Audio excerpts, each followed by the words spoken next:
Hello students, welcome back to let's improve 9 and 10। আমি তোমাদের জন্য নিয়ে এসেছি সেকেন্ড সামেটিভে আমরা কি করে বাজিমাত করব। দেখো এখানে কি আছে, আজকে যে জিনিসটা নিয়ে আমরা আলোচনা করব ওটা হচ্ছে পরীক্ষা একদম সামনে চলে এসেছে। এখন আমরা কি করব যে হ্যাঁ সাজেশন ওয়াইজ পড়বো। দেখো সাজেশন মানে কিন্তু এটা না যে জাস্ট সাজেশন পড়ে যাবো। সাজেশন মানে যেটা ইম্পর্টেন্ট ওই জিনিসগুলোকে আমরা ভালো মতন পড়বো। দেখো ফার্স্টে যেই পার্টটা আমরা স্টার্ট করব আজকে, তো এখানে আমরা আছে ক্লাস 10 এর ফিজিক্যাল সায়েন্সের পার্ট। দেখো ক্লাস 10 এ ফিজিক্যাল সায়েন্সের সব থেকে বেশি ইম্পর্টেন্ট কোনটাকে বলবে তোমরা? দেখো ফিজিক্যাল সায়েন্সের সব থেকে বেশি ইম্পর্টেন্ট আছে চলতরিৎ। তাহলে আমরা কি পড়বো? চলতরিৎটাকে ভালো করে পড়বো। দেখো চলতরিতের মধ্যে 12 নম্বরের কোয়েশ্চেন আছে, তাহলে এই চ্যাপ্টারটা তো ইম্পর্টেন্ট হবেই। এটা আমাকে যেরকম ভালো করে পড়তেই হবে, এই চ্যাপ্টারটা আমাকে খুব ভালো করে পড়তে হবে। তাছাড়া যে জিনিসটা আছে, তাছাড়া আর কি কি আছে, আছে ধাতুবিদ্যা চ্যাপ্টারটা আছে। দেখো ধাতুবিদ্যার মধ্যে তোমাকে একটা জিনিস বুঝতে হবে, ধাতুবিদ্যাতে দুটা পার্টি জিনিস থাকে। কি কি? একটা হচ্ছে মানে যেটা আমাদেরকে মুখস্থ করতে হয়, রাট্টা মারার একটা পার্ট থাকে। আরেকটা কি থাকে যেটা আমাদেরকে বুঝতে হয়। তো ধাতুবিদ্যার মধ্যেও কি থাকে, আমরা এখানে 4 নম্বরের যে কোশ্চেনটা থাকে এটার মধ্যে কিছুটা আমরা মুখস্থ করে যেতে পারবো। তাছাড়া যেই পার্টটা আমাকে বুঝতে হয় ওই পার্টের মধ্যেও কতগুলো কমন কোশ্চেন থাকে। তো আমাদের যখন ওয়েটে যেখানে 4 নম্বরের, তার মধ্যে 2 নাম্বার আমরা রাট্টা মারবো, আর বাকি 2 নাম্বার আমরা কি করব, যেই পার্টগুলো আমাদেরকে বুঝতে হবে ওর মধ্যে যেগুলো ইম্পর্টেন্ট কোশ্চেন, যেরকম মরচে পড়ার যে কারণগুলো আছে, মরচে কিভাবে পড়ে, ল্যাম্বার্টের থিওরি, এই জিনিসগুলো আমাকে ভালো করে বুঝতে হবে। তার কারণ কোশ্চেন ওগুলোই আসবে, একদম কনফার্ম যে ওইগুলোই কোশ্চেন আসবে। তাছাড়া কি আছে, তাছাড়া আছে পরীক্ষাগারে যে জৈব রসায়ন, এটা বিশাল বড় একটা চ্যাপ্টার। তো এই চ্যাপ্টারের থেকেও আমাদেরকে কি কি বুঝতে হবে, যে পরীক্ষাগারে যে পরীক্ষাগার প্রস্তুতি, যেগুলো HCl, HNO3, H2SO পড়ে যে পরীক্ষাগার প্রস্তুতি, ওই জিনিসগুলো ভালো করে পড়তে হবে। তার কারণ ওগুলো একটা কোশ্চেন পরীক্ষায় আসবেই আসবে। তো ওগুলো বাধা ধরা কোশ্চেন। তো আজকের ভিডিওতে আমরা যে জিনিসটা দেখবো যে হ্যাঁ কি কি কোশ্চেন আসতে পারে। ফার্স্টে যদি চলতরিতের কথা বলি, দেখো চলতরিতের মধ্যে যে জিনিসটা আমাদেরকে বুঝতে হবে যে হ্যাঁ সূত্র আসবে। সূত্রর মধ্যে দেখো আছেই সূত্র কতগুলো, এই কটা সূত্র আছে। এই সূত্রগুলো যদি আমরা ভালো করে পড়ে নিই, এই সূত্রগুলো যদি আমি ভালো করে পড়ে নিই, তাহলে কি হবে, চলতরিৎ থেকে এই কোশ্চেন গুলো তো আসবেই, একটা না একটা কোশ্চেন এখানে আসবে। যে কোনো পরীক্ষায় চলতরিতের যদি চ্যাপ্টারটা থাকে, তাহলে ওখান থেকে এই সূত্রগুলোর মধ্যে একটা সূত্র কনফার্ম আসবে। তোমরা লিখে নাও, পরীক্ষার হলে আমার কথা মনে করবে। দেখো এখানে কি আছে, ওহমের সূত্র আছে, কুলম্বের সূত্র আছে, অ্যাম্পেয়ারের সন্তরণ সূত্র, দক্ষিণ হস্ত মুষ্টি সূত্র, ফ্যারাডের সূত্র, লেঞ্জের সূত্র, এই জিনিসগুলো তোমাদেরকে খুব ভালো করে পড়ে যেতে হবে। তার কারণ কি, এই কোশ্চেন গুলোই আসে পরীক্ষায়। এরপর কি আছে, এরপর আছে এই যে এখানে হচ্ছে কনফিউজিং কতগুলো কোশ্চেন আছে, যেগুলো বারবার পরীক্ষায় আসে, বারবার পরীক্ষায় আসে। কি কোশ্চেন এগুলো, আমরা এগুলো পড়ে নিই। যে তড়িৎ বিভব কাকে বলে, বিভব পার্থক্য কাকে বলে, তারপরে তড়িৎ চালক বল কাকে বলে। কিন্তু আমাদের কনফিউশন কোথায় হয়, আমাদের কনফিউশন হয় যে কোন বিন্দুর তড়িৎ বিভব 1 ভোল্ট বলতে কি বোঝায়, তারপর দুটি বিন্দুর মধ্যে বিভব পার্থক্য 1 ভোল্ট বলতে কি বোঝায়, তারপরে লাস্ট আরেকটা কোশ্চেন আছে কোন তড়িৎ কোষের তড়িৎ চালক বল 1.5 ভোল্ট বলতে কি বোঝায়। তো পরীক্ষার হলে যদি এই কোশ্চেন গুলো আসে, এগুলো কি করতে পারে, কনফিউজ করতে পারে। তার জন্য এই কোশ্চেন গুলো আমরা কি করব, খুব ভালো করে পড়ে যাব। তাছাড়া কি আছে, তাছাড়া আছে হচ্ছে মাত্রীয় সংকেত রিলেটেড যে কোশ্চেন গুলো আছে, মাত্রীয় সংকেত। কোশ্চেন যদি কঠিন করে না, তাহলে মাত্রীয় সংকেত থেকে একটা কোশ্চেন তো থাকবেই। মাত্রীয় সংকেত থেকে মানে বিভব পার্থক্যের একটা মাত্রীয় সংকেত দিতে পারে, বা দিতে পারে রোধের মাত্রীয় সংকেত, বা রোধাঙ্কের মাত্রীয় সংকেত, পরিবাহিতাঙ্কের মাত্রীয় সংকেত। এই জিনিসগুলো তো কনফার্ম থাকে, এই মাত্রীয় সংকেতের মধ্যে একটা তো কনফার্ম থাকবেই। আর কি আছে, দেখো নিউমেরিক্যাল বেস যেগুলো কোশ্চেন আছে, যেগুলোতে আমাদেরকে অঙ্ক করতে হবে, ওগুলোর মধ্যে ভালো করে দেখো যে কুলম্বের সূত্র একটা ইম্পর্টেন্ট জিনিস। এখানে কি, কুলম্বের সূত্র ইম্পর্টেন্ট একটা পার্ট, এই জিনিসগুলো তোমাদেরকে ভালো করে পড়তে হবে। তাছাড়া কি আছে, শ্রেণী সমবায়, সমান্তরাল সমবায়, দেন তড়িৎ ক্ষমতা রিলেটেড একটা কোশ্চেন তো কনফার্ম আসবে। তাহলে আমরা কি করব, তড়িৎ ক্ষমতার যে কোশ্চেনটা আসবে ওই কোশ্চেনটা মানে তড়িৎ ক্ষমতা পার্টটাকে খুব ভালো করে যাব। তার কারণ কি, এটার থেকে একটা কোশ্চেন তো কনফার্ম আসবেই আসবে। তড়িৎ ক্ষমতা এই বট রিলেটেড কোশ্চেন, যে বট রিলেটেড কি কোশ্চেন, যে বাড়ির মাসিক বিদ্যুৎ খরচ কত হবে?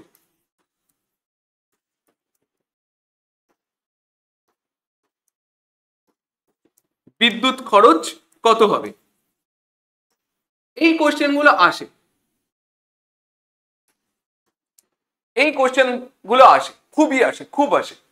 দেন এরপরে কি আছে, এরপরে আমাদের যে চ্যাপ্টারটা আছে দেখো ধাতুবিদ্যার মধ্যে, যেখানে আমি তোমাদেরকে বলেছিলাম যে ধাতুবিদ্যার মধ্যে কত নাম্বার আছে, 4 নাম্বার আছে। কিন্তু এই 4 নাম্বারের মধ্যে 2 নাম্বার কি থাকে, 2 নাম্বার থাকে হচ্ছে যেগুলো আমাদেরকে রট্টা মারতে হয়, আর 2 নাম্বার কি থাকে যেগুলো আমাদেরকে বুঝতে হয়। তো এখানে একটা জিনিস বলি যে আমাদের এই পার্টটার মধ্যে যে খুব একটা ইম্পর্টেন্ট জিনিস, যে ওটা হচ্ছে সংকর ধাতু। তো সংকর ধাতু কাকে বলে, এটা একটা ইম্পর্টেন্ট জিনিস। দেন তারপর কি আছে, যে কতগুলো সংকর ধাতুর নাম দিয়ে দিবে, দেন আমাদেরকে বলবে ওটার উপাদান ধাতুগুলি কি। তার জন্য আমি একটা চার্ট বানিয়েছি, দেখো এটা খুব ভালো করে বুঝে নাও, এটা একটা ট্রিকের মতো কাজ করবে। কি আছে দেখো, যেটা রাট্টা মারতে হবে, যেটা রাট্টা মারার জিনিস, এগুলো যেরকম রাট্টা মারতেই হবে, এটা তাছাড়া আর কোনো উপায় নেই। তো এখানে কি আছে দেখো, তামা আছে, তামার সাথে যদি আমি জিঙ্ক অ্যাড করি, দাঁড়াও দেখো তামা আছে, তামার সাথে যদি আমি জিঙ্ক অ্যাড করি তাহলে ওটা কি হয়ে যাবে, পিতল হয়ে যাবে। কিন্তু তামার সাথে যদি আমি এসএন অ্যাড করি, স্ট্যান্ডাম অ্যাড করি, তাহলে ওটা বেল মেটাল হয়ে যাবে। কিন্তু তামার সাথে যদি জিঙ্ক আর এসএন দুটোই অ্যাড করি তাহলে ওটা কি হয়ে যাবে, ব্রোঞ্জ হয়ে যাবে। দেন পিতল আছে, পিতলের সাথে যদি আমি নিকেল অ্যাড করি তাহলে ওটা জার্মান সিলভার হয়ে যাবে। কিন্তু পিতলের সাথে যদি আমি এফি অ্যাড করি তাহলে ওটা ডেন্টা মেটাল হয়ে যাবে। কিন্তু আমি যদি এফি আর এনআইটাকে, শুধু এফি আর এনআই কে মিক্সড করি তাহলে ওটা কি হয়ে যাবে, ইনভার হয়ে যাবে। দেখো এটা জাস্ট মুখস্থ করার একটা ট্রিক বললাম। তো এই ক্লাসটা যদি তুমি ভালো করে করতে চাও, আমার একটা ওয়ান শট ভিডিও আছে, প্লে লিস্টে আছে, তোমরা ওখানে গিয়ে দেখতে পারো যে মানে ওখানে কি আছে, ধাতুবিদ্যার চ্যাপ্টারটা যে আছে ওই চ্যাপ্টারটার একটা ওয়ান শট ভিডিও আছে, আর একদম ক্রিস্প নোট আছে। ওই জিনিসটা যদি তুমি খাতায় একবার লিখে নাও, তোমার আমি বলে দিচ্ছি তোমাকে আর বই পড়তে হবে। তো এই জিনিসটা ভালো করে দেখো, এখানে কতগুলো ধাতু আমরা পড়লাম, সংকর ধাতু কতগুলো পড়লাম, একটা পড়লাম, পিতল পড়লাম, ব্রোঞ্জ পড়লাম, ডেন্টা মেটাল পড়লাম, জার্মান সিলভার পড়লাম, দেন ইনভার পড়লাম। তাছাড়াও আরেকটা যেটা ইম্পর্টেন্ট আছে ওটা হচ্ছে ইলেকট্রন আছে। ইলেকট্রন তোমাদেরকে ভালো মতন পড়ে যেতে হবে। আর তাছাড়া আরেকটা যেটা আছে ওটা হচ্ছে স্টিল। স্টিল তোমাদেরকে খুব ভালো করে পড়ে যেতে হবে, তার কারণ এগুলোর থেকেই কোশ্চেন আসে। যেরকম একটা ইম্পর্টেন্ট কোশ্চেন আমি তোমাকে বলতে পারি যে হ্যাঁ, ইলেকট্রন, ইলেকট্রনের সংকর ধাতু, এই যে ইলেকট্রনের উপাদান ধাতুগুলি। তো অনেকেই যারা পড়াশোনা করেনি, যারা লাস্ট মোমেন্টে পড়তে আসছে, তারা কি ভাবে যে হ্যাঁ সংকর ধাতুর মধ্যে ইলেকট্রন, যে ইলেকট্রন তো পরমাণুর মধ্যে থাকে, তাহলে ইলেকট্রনের উপাদান ধাতু কেন জিজ্ঞাসা করছে।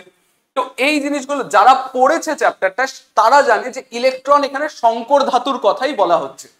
তো এই জিনিসটা খুবই ইম্পর্টেন্ট, এই পার্টটা খুবই ইম্পর্টেন্ট।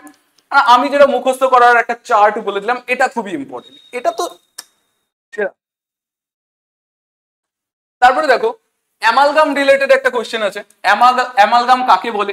দেন এটার মধ্যে কি আছে, অ্যামালগামের মধ্যে তো খুবই ইম্পর্টেন্ট একটা জিনিস, ওটা হচ্ছে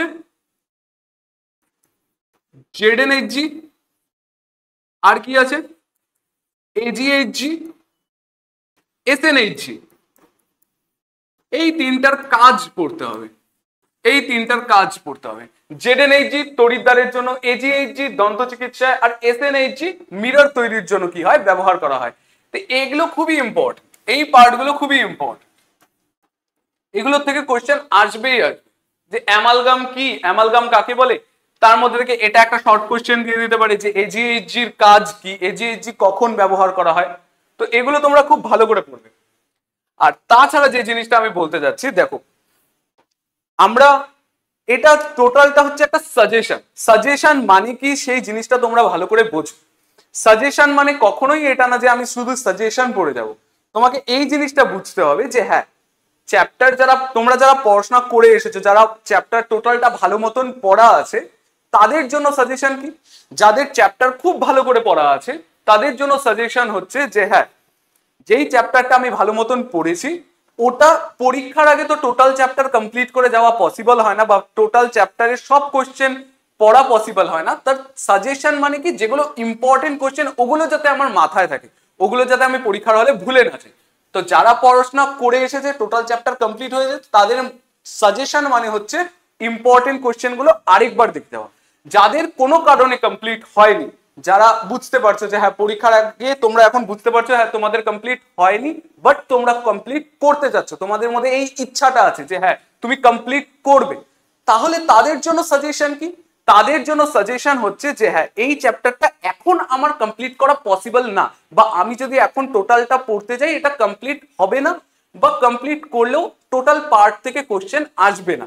তাহলে আমি কি করব? যদি আমি একজন স্টুডেন্ট হই, আমার পরীক্ষার আগে আমি দেখছি যে আমার সিলেবাস কমপ্লিট হয়নি, তাহলে আমি কি করব? সাজেশন নিব। সাজেশন মানে যেগুলো থেকে কোশ্চেন আসতে পারে অ্যাটলিস্ট আমি ওগুলো ভালো মতন করে দেবো, যদি ওগুলো আসে তাহলে পরে ওগুলো যাতে আমি ভালো মতন লিখে দিয়ে আসতে পারি। তো তার জন্য আমি সাজেশন নিয়ে এসেছি, এই দেখো তোমাদের জন্য হ্যান্ড রিটেন নোট নিয়ে এসেছি। এখানে তোমাদের জন্য ভালো মতন নোট বানানো আছে যে হ্যাঁ এর থেকে বাইরে বেশি কোশ্চেন আসবে না, বা এর থেকে বাইরে কোনো কোশ্চেনই আসবে না, সব কোশ্চেন দিয়ে রেখেছি, শর্ট কোশ্চেন বাদে বড় কোশ্চেন, 2 মার্কসের কোশ্চেন, 3 মার্কসের কোশ্চেন, যা যা আসতে পারে একটা চ্যাপ্টার থেকে, যা যা কোশ্চেন আসতে পারে আমি টোটালটা কমপ্লিট করে রেখেছি। তো এই সাজেশনটা যদি তোমাদের লাগে তোমরা কি করবে, দেখো এখানে অনেক কোশ্চেন এনেছি, দেখো এখান থেকে ইম্পর্টেন্ট কোশ্চেন যদি বলি, এই দেখো অর্ধপরিবাহীর এবং রোধাঙ্কের লেখচিত্র, লেখচিত্র খুবই ইম্পর্টেন্ট। অতি পরিবাহী এবং রোধাঙ্ক উষ্ণতা লেখচিত্র, এটা খুবই ইম্পর্টেন্ট। দেন কি আছে, এই দেখো তোমাদেরকে একটা কোশ্চেন বলছি, এটা তোমরা লিখে রাখো, পরীক্ষায় যদি কোশ্চেন আসে এই কোশ্চেনটা দেওয়ার মতো কোশ্চেন, যে বৈদ্যুতিক বাল্বে ফিলামেন্ট হিসেবে কি ব্যবহার করা হয়? তোমরা অনেকেই বলবে বৈদ্যুতিক বাল্বে ফিলামেন্ট হিসেবে টাংস্টেন ইউজ করা হয়, কিন্তু বর্তমানে টাংস্টেন ইউজ করা হয় না, বর্তমানে উলফ্রেমাইট ইউজ করা হয়, টাংস্টেনের সাথে আরো কিছু ধাতু মিশিয়ে উলফ্রেমাইট ব্যবহার করা হয়। তো তোমাদেরকে পড়তে হবে উলফ্রেমাইট যে সংকর ধাতু আছে এর উপাদান ধাতু, দেন নাইক্রোম তার আছে, নাইক্রোম তারের উপাদান ধাতু পড়তে হবে। এই জিনিসগুলো খুবই ইম্পর্টেন্ট। এই যে নাইক্রোম তারের বৈশিষ্ট্যগুলি লেখো, নাইক্রোম তারের উপাদান ধাতু, ফিউজ তারের বৈশিষ্ট্য, ফিউজ তারের উপাদান ধাতু, এগুলো কমন কোশ্চেন, এগুলো আসে পরীক্ষায়, বিলিভ মি এই কোশ্চেন গুলোই আসে। এখানে কি আছে, একটা কোশ্চেন আছে 5 অ্যাম্পিয়ার ফিউজ বলতে কি বোঝো? এই ধরনের কোশ্চেন গুলো না খুবই আসে। এখন তো নতুন আমি দেখছি যে টেন্ডেন্সি এই জিনিসগুলোতে থাকে যে হ্যাঁ 5 অ্যাম্পিয়ার ফিউজ বলতে কি বোঝো, কোন তড়িৎ চালক মানে কোন তড়িৎ কোষের তড়িৎ চালক বল 1.5 ভোল্ট বলতে কি বোঝো, এই ধরনের কোশ্চেন গুলো খুব আসে। তাছাড়া কি আছে,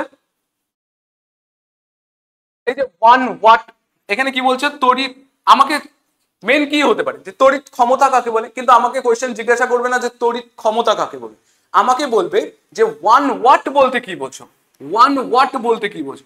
এর জন্য তো আমি ডেফিনেশন বলে দিই, এখানে কি আছে, P is equals to W/T, এই ফর্মুলা দিয়ে করতে হবে, যেখানে W ইজ ইকুয়ালস টু 1 ধরবো, T ইজ ইকুয়ালস টু 1 ধরবো, তাহলে P কি হয়ে যাবে, একা একাই 1 হয়ে যাবে।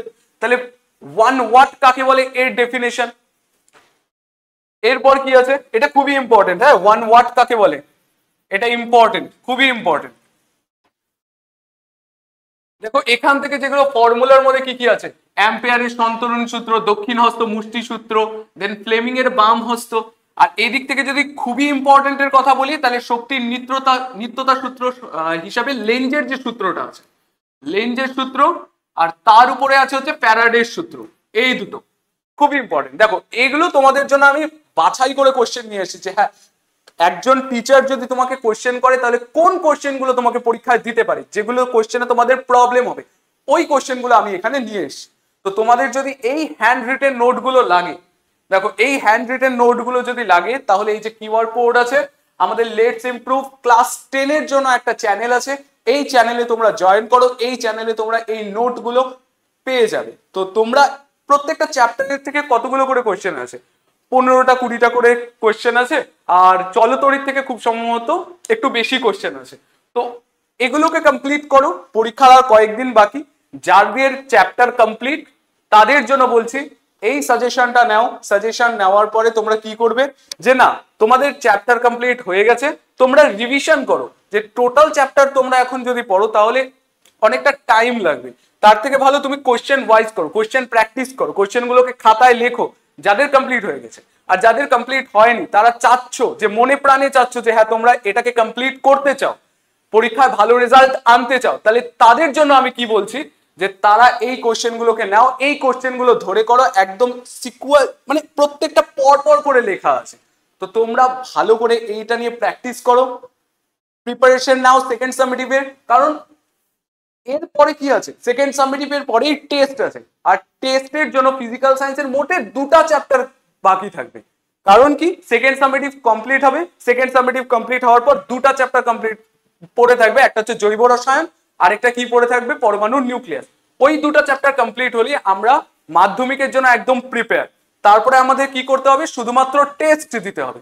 তো এই জিনিসগুলো এখান থেকে পেয়ে যাবে, হ্যান্ড রিটেন নোটগুলো রেখে দাও, এগুলো তোমরা প্র্যাকটিস করো, এগুলো তোমাদের মাধ্যমিকেও কাজে লাগবে। আর এই সাজেশনটা মনে হতে পারে যে হ্যাঁ শুধু সেকেন্ড সামেটিভের জন্য দিচ্ছি, সেকেন্ড সামেটিভের জন্য তো দিচ্ছি, বাট এই জিনিসগুলো মাধ্যমিকেও আসার মতো। মাধ্যমিকে যখন কোশ্চেন আসে তখন মাথায় রাখবে তোমার একার জন্য কোশ্চেন আসবে না, টোটাল ওয়েস্ট বেঙ্গলের জন্য কোশ্চেন আসবে। তো কোশ্চেন গুলো কি হয় যে হ্যাঁ মোটামুটি লেভেলে থাকে, আর এই ধরনের কোশ্চেনই থাকে যেগুলোতে কি হবে, কোশ্চেন কঠিন হবে না, বাট ছেলেমেয়েরা কনফিউজ বেশি হবে। তো তোমরা ভালো মতন করে প্র্যাকটিস করো, যে এই কোশ্চেন গুলো যেগুলো দিয়েছি এগুলো ভালো মতন প্র্যাকটিস করো। এখানে টেলিগ্রাম গ্রুপে জয়েন করো, এখান থেকে কোশ্চেন নাও, বারবার প্র্যাকটিস করো। যতক্ষণ টাইম আছে তুমি পরীক্ষার হলে বসে ভাবার থেকে আগে ভালো করে প্র্যাকটিস করো, যাতে পরীক্ষার হলে বসলে কোশ্চেন দেখলে পরে যাতে ফার্স্ট আমার কথা মনে পড়ে যে হ্যাঁ স্যার তো এটা বলেছিল আর এটাই এসছে। তো এই জিনিসটা যাতে ঠিকঠাক থাকে। তো তোমাদেরকে বলবো ভালো মতন করে প্র্যাকটিস করো, সামনেই সেকেন্ড সামেটিভ, আর সেকেন্ড সামেটিভের থেকেও বড় কথা সেকেন্ড সামেটিভের পরেই পুজো, পুজোর পরেই টেস্ট স্টার্ট হবে। তো প্রিপারেশন এমন ভাবে নাও যাতে পুজোর পরে যাতে তোমার ওই 2টা চ্যাপ্টার কমপ্লিট করার পরে টেস্ট পেপার সলভ করতে পারো, আমরা যেগুলো সিরিজ আনবো ওগুলো ভালো করে প্র্যাকটিস করতে পারো। তো অল দ্য বেস্ট, ভালো মতন প্র্যাকটিস করো, তো পড়তে থাকো, পড়াশোনা করতে থাকো। Tata, bye bye.